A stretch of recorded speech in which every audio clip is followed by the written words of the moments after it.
ભારતીય કોસ્ટગાર્ડના 50મા સ્થાપના દિવસની ઉજવણી થઈ રહી છે।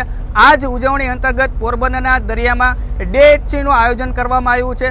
ભારતીય કોસ્ટગાર્ડ દ્વારા પોરબંદરના 1500 થી 2000 લોકોનો સમાવેશ કરી 3 અલગ અલગ જહાજમાં તેમને લઈ આવવામાં આવ્યા છે અને દરિયામાં ભારતીય કોસ્ટગાર્ડ છે તે કેવી રીતે રાહત અને બચાવની કામગીરી કરે છે તેના લાઈવ ડેમોન્સ્ટ્રેશન બતાવવામાં આવ્યો હતો। ખાસ કરીને દરિયામાં જે રીતે માછીમાર હોય છે, માછીમાર જ્યારે મેડિકલ એમરજન્સી પડતી હોય છે અથવા તો કોઈ પણ અન્ય કુદરતી આફત સમયે કેવી રીતે ભારતીય કોસ્ટગાર્ડ છે તે તેની નજીક પહોંચે છે અને કેવી રીતે તેનો બચાવ કરે છે અને રેસ્ક્યુ કરે છે તેના અલગ અલગ લાઈવ ડેમોન્સ્ટ્રેશન આજે ડે એટ સી અંતર્ગત કરવામાં આવ્યા હતા। ડોનિયર હતા, સ્પીડ બોટ અને અલગ અલગ જે શીપો છે ભારતીય કોસ્ટગાર્ડની તેના દ્વારા આ લાઈવ ઓપરેશનો બતાવવામાં આવ્યા હતા। ખાસ કરીને જ્યારે દરિયામાં ભારતીય કોસ્ટગાર્ડ ઓપરેશન કરે છે ત્યારે કેવી સ્થિતિ હોય છે તેનું પણ આ નિરીક્ષણ પોરબંદરના લોકોએ કર્યું હતું અને ભારતીય કોસ્ટગાર્ડનો આજે જુસ્સો પણ પોરબંદરના લોકોએ આ ઓપરેશન અંતર્ગત વધાર્યો હતો। કિશન ચૌહાણ, પોરબંદર, ખબર।